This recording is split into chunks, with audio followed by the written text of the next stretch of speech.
I often use the phrase inconsistency kills brands.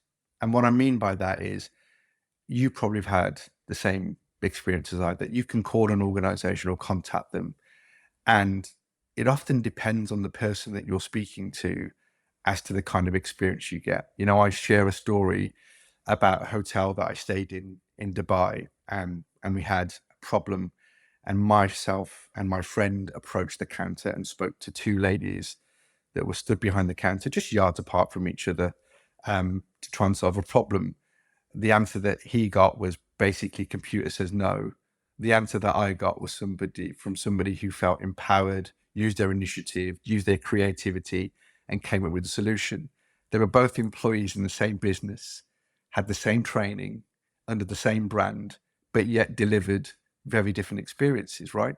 And I think in companies everywhere, there are those kind of heroes that paper over the cracks of inconsistency. There are people that, you look at them in the business, you say, oh God, if we could only bottle what they had, everything would be okay. They're the heroes that instinctively know the right thing to do, but they're operating from their own code. They're operating from their own set of values, what they think is the right thing to do. And that's what's driving their decision making. And, most of the time they get it right. But why is it that others aren't doing the same thing?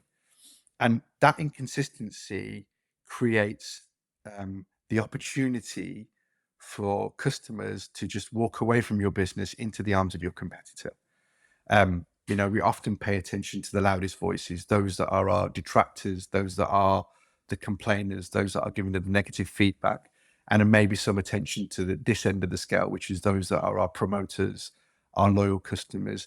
But that silent majority in the middle is where the danger lies. They're the people that had an experience that isn't good enough that they want to recommend you, but isn't so poor that they're compelled to complain.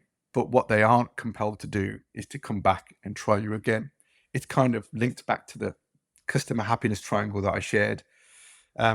Probably you're functionally doing about the right things, but there's not enough in there to make that customer sticky. And that's because they've had normally they've had an inconsistent experience. So inconsistency kills brands is my way of saying that if you rely on those heroes in your business all the time, if you don't have a way of getting consistency in your interactions, you're always in danger of driving customers away.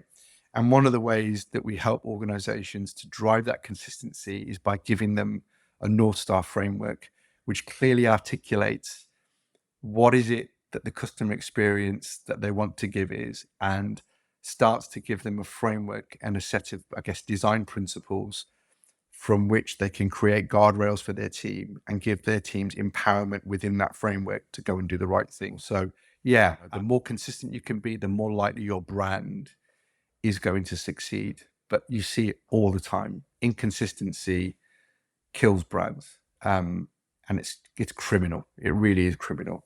And it's so easily fixable. It takes a bit of effort.